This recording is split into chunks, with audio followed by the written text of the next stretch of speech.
Hello అండి. Welcome back to my channel. అందరు ఎలా ఉన్నారు? ఇక్కడైతే ఈ వారం అంతా ఇంట్లో బట్టలు, బెడ్‌షీట్స్ అన్నీ ఉతకడమే సరిపోయిందండి. కానీ ఉతికిన బట్టలు మాత్రం మడత పెట్టలేదు. ఎందుకంటే ఈ వారం వరమహాలక్ష్మి పూజ ఉంది కదా! దాంతో ఇంట్లో పనులన్నీ చాలా ఎక్కువైపోయినాయన్నమాట. హౌస్ క్లీనింగ్, తర్వాత అన్నీ సర్దుకోవడం, డస్టింగ్ చేయడం, మళ్ళీ పూజ పనులు వీటితోనే టైం అంతా సరిపోయింది. అందుకే బట్టలు కూడా అలాగే పేరుకుపోయాయి. నిజానికి నాకు బట్టలు ఉతకడం అంటే అంత పెద్ద కష్టం అనిపించదు. ఎన్ని బట్టలున్నా వేసి ఉతికేస్తాను. కానీ ఈ బట్టల్ని మడత పెట్టాలంటే మాత్రం నాకు చాలా పెద్ద పని అనిపిస్తుంది. అదే నాకు అసలు చిరాకు పని కూడా. ఈరోజు వద్దులే, రేపు మడత పెడదాము, ఇవేమంత బట్టలు ఉన్నాయి, తక్కువే కదా ఉన్నాయి అని అనుకుంటూ ఉంటాను.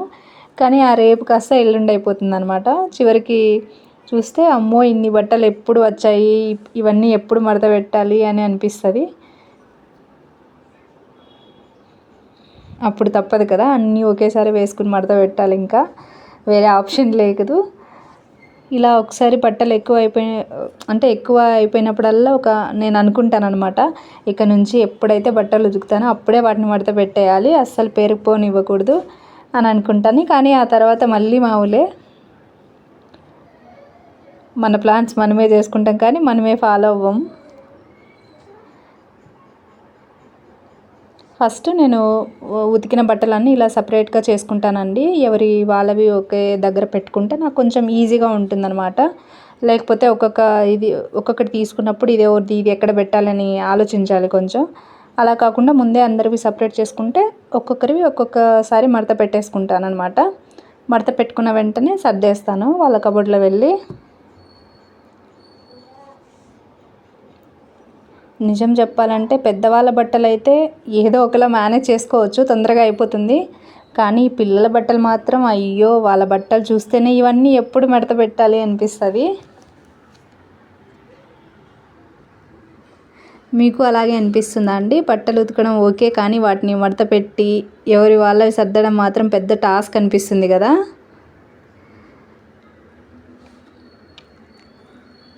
మీకు ఇలాంటి చిన్న చిన్న ఇంటి పనుల స్టోరీస్ ఉంటే కమెంట్ సెక్షన్లో తప్పకుండా షేర్ చేయండి. మీ ఇంట్లో కూడా ఇదే పరిస్థితి ఉందో తెలుసుకుంటాను. అండ్ ఇంకొక చిన్న టిప్ అండి, కబోర్డ్లో బట్టలు ఎక్కువగా మనం నింపేయకూడదు. మనం ఎంత కష్టపడి నీట్గా ఫోల్డ్ చేసినా కూడా కబోర్డ్లో ఇరుక్కుపోయేంత పెడితే మనకి 2 రోజుల్లో మళ్ళీ మొత్తం మెస్సీగా అయిపోతుంది. అందుకే కొంచెం స్పేస్ ఉంచితే బట్టలు తీసుకోవడానికి ఈజీగా ఉంటుంది, మళ్ళీ సర్దుకోవడానికి అంత ఇబ్బంది ఉండదన్నమాట. ఇంకా కాక్రోచెస్ గురించి చాలామందికి ప్రాబ్లం ఉంటుంది కదా, వెంటిలేషన్ ఉండదు సరిగా. ముఖ్యంగా కిచెన్ దగ్గర అండ్ కబోర్డ్లో అప్పుడప్పుడు కనిపిస్తుంటాయి. బట్టల కబోర్డ్లో ఫుడ్ ఐటమ్స్ కానీ స్నాక్స్ లాంటివి అస్సలు పెట్టకపోవడమే మంచిది. ఎందుకంటే ఫుడ్ స్మెల్స్ ఉంటే అవి కీటకాలు ఎక్కువ వచ్చే ఛాన్సెస్ ఉంటుంది, స్మెల్కి అట్రాక్ట్ అయ్యి. కబోర్డ్ని కూడా మనం అప్పుడప్పుడు పూర్తిగా ఖాళీ చేసి క్లీన్ చేసుకోవాలి. సెల్ఫ్స్లో డస్ట్ ఉంటే మనం నీట్గా వైప్ చేసేసి బాగా డ్రై అయిన తర్వాత ఒక న్యూస్ పేపర్ లేదా ఏమైనా ఎక్స్ట్రా క్లాత్ ఉంటే అది పెట్టి దాని తర్వాత బట్టలు పెట్టుకోవాలి మనము. ఇంకొకటి, మనం బట్టలు మడత పెట్టేటప్పుడు చాలా పర్ఫెక్ట్గా చేయాలి అని అనుకోకూడదు. అదే పెద్ద ప్రాబ్లం అయిపోతుంది. ఒక్కొక్క బట్టని మనం నీట్గా ఎగ్జాక్ట్గా ఫోల్డ్ చేయాలనుకుంటే చిన్న పని కూడా మనకు చాలా పెద్దగా అయిపోతుంది. నాకైతే అప్పుడప్పుడు ఏంటంటే నీట్గా ఉండాలి కానీ దానికోసం గంటల తరబడి కూర్చోకూడదు అనుకుంటాను. ఎస్పెషలీ పిల్లలు ఉన్న ఇంట్లో ఎంత నీట్గా పెట్టినా వాళ్ళు 2 బట్టలు తీసేస్తే మళ్ళీ మనం పెట్టిందే బయటకు వస్తుంది. అందుకే మనకి మేనేజబుల్గా ఉండేలా సర్దుకుంటే చాలు. ఇంకో మంచి అలవాటు ఏంటంటే బట్టలు ఉతికిన రోజే లేదా మ్యాక్సిమం నెక్స్ట్ డేనే ఫోల్డ్ చేసేయడం. రేపు చేద్దాం అని ఒకసారి పక్కన పెడితే ఆ రేపు ఎప్పుడు వస్తుందో మనకే తెలీదు. నేను కూడా అదే చేస్తాను. ఇవాళ వద్దులే, రేపు చేస్తాను అనుకుంటుంటాను. చివరికి ఇలా ఒకేసారి పెద్ద మౌంటైన్ లాగా తయారైపోతాయి. అప్పుడు చూస్తే బట్టలు మడత పెట్టడం కంటే ముందుగా వాటిని చూసి భయపడాల్సి వస్తుంది.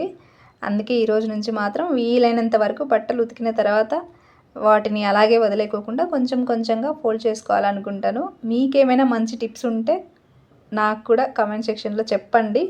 ముఖ్యంగా బట్టలు నీట్గా కబోర్డ్లో అరేంజ్ చేసుకోవడానికి, కబోర్డ్లో డస్ట్ లేదా కాక్రోచెస్ రాకుండా చూసుకోవడానికి మీరు ఏమైనా టిప్స్ ఫాలో చేస్తే అవి చెప్పండి, నాకు కూడా యూస్ఫుల్ అవుతుంది. అండ్ అలాగే ఈ వీడియో చూసే వాళ్ళకు కూడా యూజ్ అవుతాయి అన్నమాట. ఇలా మనం రోజు ఇంట్లో చేసే చిన్న చిన్న పనుల గురించి మాట్లాడుకుంటుంటే మన అందరి ఇళ్ళలో స్టోరీస్ సేమ్ దాదాపు ఒకేలా ఉంటాయని అనిపిస్తుంది. సరే అండి, ఇప్పుడు చాలా మాట్లాడుకున్నాము. ముందు ఈ బట్టలన్నీ మడతపెట్టి కబోర్డ్లో సర్దేయాలి, లేకపోతే అవి ఇక్కడే ఉండిపోతాయి. నేను మాత్రం ఇంకో పని చేసుకుంటూ వెళ్ళిపోతాను. ఇక ముందు ఈ పని కంప్లీట్ చేసేస్తాను, తర్వాత మిగతా ఇంటి పనులు కూడా చేసుకోవాలి. ఫైనల్గా అయితే ఇక్కడ నా అందరివి చేసేసాను, ఇంకా నా బట్టలు ఉన్నాయి, అవి మడత పెట్టేసి నీట్గా సర్దేసుకుంటాను. అంతే అండి ఈ వీడియో నచ్చినట్లయితే లైక్ చేయండి, ఛానల్ని సబ్స్క్రైబ్ చేయండి కొత్తగా చూసేవాళ్ళు. అలాగే మీ అభిప్రాయం ఏంటి ఈ కమెంట్ సెక్షన్లో కమెంట్ చేయడం మాత్రం మర్చిపోవద్దు. Thanks for watching, take care, bye.